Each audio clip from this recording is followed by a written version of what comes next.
இன்ஃபோசோரியா culture வந்துட்டு எப்படி பண்ணணும்னு ஒரு ஷார்ட் வீடியோவாக போட்டிருக்கேன். பார்க்காதவங்க அதை போய் பாருங்கள். ஃபுல் வீடியோவும் இருக்குது. இப்போ இன்ஃபோசோரியா கல்ச்சர் வந்து இது 3 நாளான கல்ச்சர் தான். இது கல்ச்சர் ஆயிடுச்சா இல்லையான்னு முதல்ல நம்ம செக் பண்ணணும். செக் பண்ணிட்டு தான் நம்ம மீன் குட்டிகளுக்கு வந்து போடணும். முதல் ஃபீடிங்காக நீங்கள் இது போடலாம். பீட்டாவாக இருந்தாலும், ஏஞ்சல் மீனாக இருந்தாலும், கௌரா மீனாக இருந்தாலும் நீங்கள் வந்துட்டு இது முதல் ஃபீடிங்காக நீங்கள் கொடுக்கலாம் உங்கள் மீன் குட்டிகளுக்கு வந்து. முதல் இதை செக் பண்ணணும். இது வந்து நல்லா கல்ச்சர் ஆயிடுச்சா இல்லைன்னு செக் பண்ணணும்.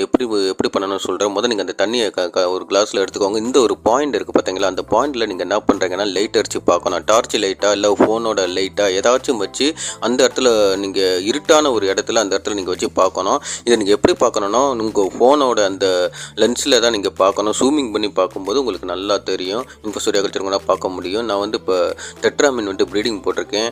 அந்த மீன் குட்டிகளுக்கு நான் இன்ஃபோசோரியா கல்ச்சர் தான் நான் முதல் ஃபீடிங்காக கொடுக்க போகிறேன். இது பெஸ்ட்டான ஒரு லைஃப் ஃபுட்டு தான். இது பீட்டா ஃப்ரைஸுக்கு நீங்கள் கொடுக்கலாம். நீங்கள் ட்ரை பண்ணி பாருங்கள். எப்படி இருந்துச்சுன்னு கமெண்டில் சொல்லுங்கள்.